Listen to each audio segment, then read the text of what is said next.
नमस्कार दोस्तों, स्वागत है आप सभी का आज की नई क्लास में। दोस्तों, आप लोगों के लिए एक नई सीरीज चलाने जा रहे हैं। इस सीरीज में आपको क्या है, फिजिक्स के आपको टॉप 10 क्वेश्चन कराए जाएंगे। क्या है, फिजिक्स के आपको टॉप 10 क्वेश्चन कराए जाएंगे। वही टॉप क्वेश्चन कराए जाएंगे जो आपके एग्जाम के लिए इंपॉर्टेंट हो गए। जितने भी एमपी फॉरेस्ट है, एमपी फॉरेस्ट जेल बहरी की तैयारी करें, उनके लिए यह क्लास बहुत इंपॉर्टेंट होने वाली है, क्योंकि आप लोगों के लिए वही गिने चुने क्वेश्चन लेके आ रहे हैं जो आपके एग्जाम के लिए इंपॉर्टेंट है। अगर आप क्लास पहली बार देख रहे हो तो क्लास को लाइक करना है, और अभी तक आप लोगों ने अपने दोस्तों के पास क्लास को शेयर नहीं किया, दोस्तों के पास शेयर करना है और अपने चैनल को जरूर सब्सक्राइब कर लेना है। तो चलिए बढ़ते हैं पहले प्रश्न की ओर। तो पहला प्रश्न आपसे पूछा जा रहा है, वास्तविक वस्तु का आभासी प्रतिबिंब बनता है। आपको बताना है वास्तविक वस्तु का आभासी प्रतिबिंब बनता है। ऑप्शन नंबर ए में दे रखा आपको उत्तल दर्पण में, ऑप्शन नंबर बी में दे रखा आपको समतल दर्पण से, ऑप्शन नंबर सी में दे रखा आपको अवतल दर्पण में, ऑप्शन नंबर डी में दे रखा इनमें से कोई नहीं। आपसे क्वेश्चन पूछा जा रहा है जो वास्तविक वस्तु है उसका आभासी प्रतिबिंब बनता है, कौन से दर्पण में बनता है? तो यह बनता है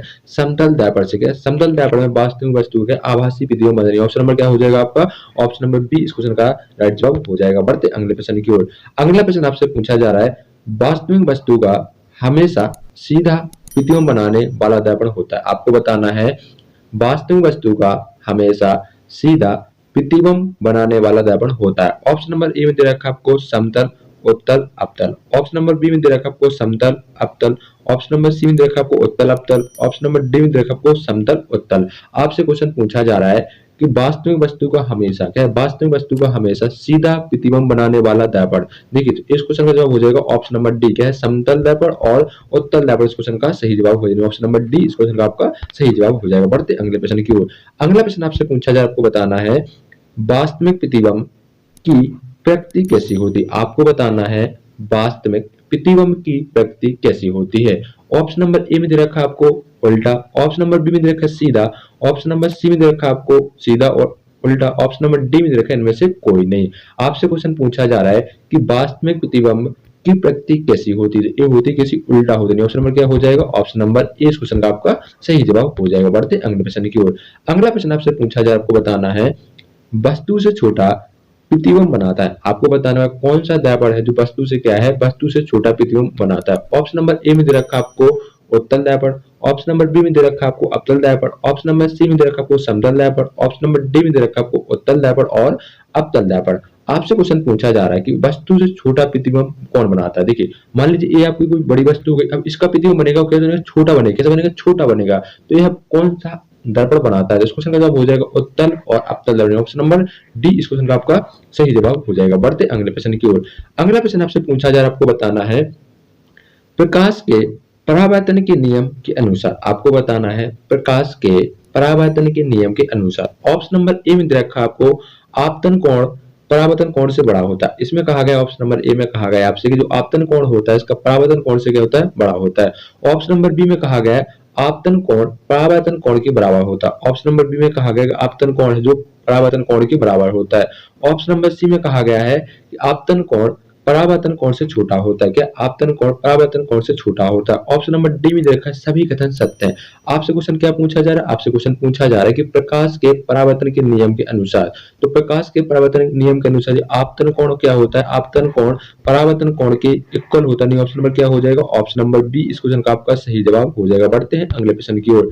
अगला प्रश्न आपसे पूछा जाए, आपको बताना है समतल दर्पण द्वारा बना प्रतिबिंब सदा होता है। आपसे क्वेश्चन पूछा जा रहा है जो समतल दर्पण होता है उसके द्वारा जो प्रतिबिंब बना होता है वो सदा कैसा होता है। ऑप्शन नंबर ए में दे रखा है आभासी और उल्टा, ऑप्शन नंबर बी में दे रखा है वास्तविक और सीधा, ऑप्शन नंबर सी में दे रखा है सीधा और आभासी, ऑप्शन नंबर डी में दे रखा है वास्तविक।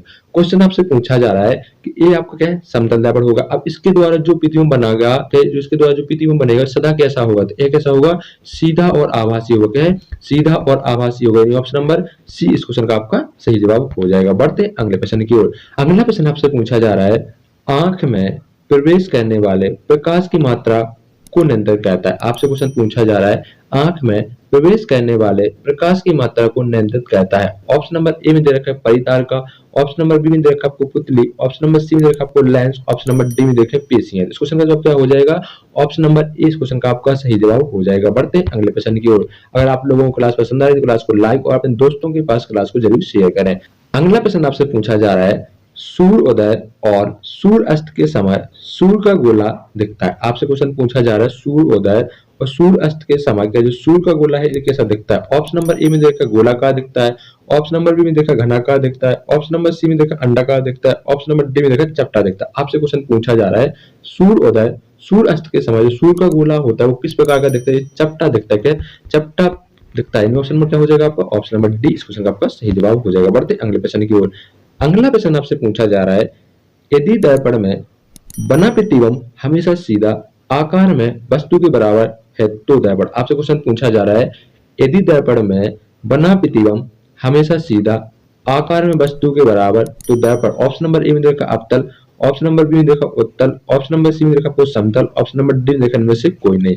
आपसे क्वेश्चन क्या पूछा जा रहा है, क्वेश्चन आपसे पूछा जा रहा है यदि दर्पण में बना प्रतिबिंब हमेशा सीधा आकार में वस्तु के बराबर तो दर्पण कौन सा होगा, दर्पण होगा आपका समतल दर्पण। ऑप्शन नंबर क्या हो जाएगा आपका, ऑप्शन नंबर सी इस क्वेश्चन का आपका सही जवाब हो जाएगा। बढ़ते अगले प्रश्न की और हमारी क्लास का लास्ट क्वेश्चन है। आप सभी को पता है कि इस सीएच के अंदर आपको फिजिक्स के 10 क्वेश्चन कराए जाएंगे जो आपके एग्जाम के लिए इंपोर्टेंट होंगे। क्वेश्चन आपसे पूछा जा रहा है समतल दर्पण के द्वारा बना प्रतिबिंब होता है। आपसे क्वेश्चन पूछा जा रहा है जो समतल दर्पण के द्वारा जो बनने वाला प्रतिबिंब होता है कैसा होता है।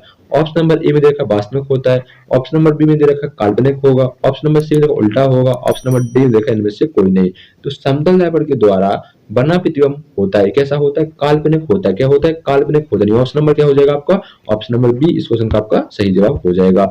दोस्तों आज के लिए हम इतना रखते हैं। आशा करते हैं आप लोगों को क्लास पसंद आई होगी। अगर क्लास पसंद आई तो क्लास को लाइक करना है और अभी तक आपने अपने दोस्तों के पास क्लास को शेयर नहीं किया तो अपने दोस्तों के पास भी शेयर करना और अपने चैनल को जरूर सब्सक्राइब करना और कमेंट बॉक्स में आपको बताना है आपके टॉप 10 क्वेश्चन में से कितने क्वेश्चन सही निकले। हमें मिलते हैं नई क्लास के साथ। Thanks for watching.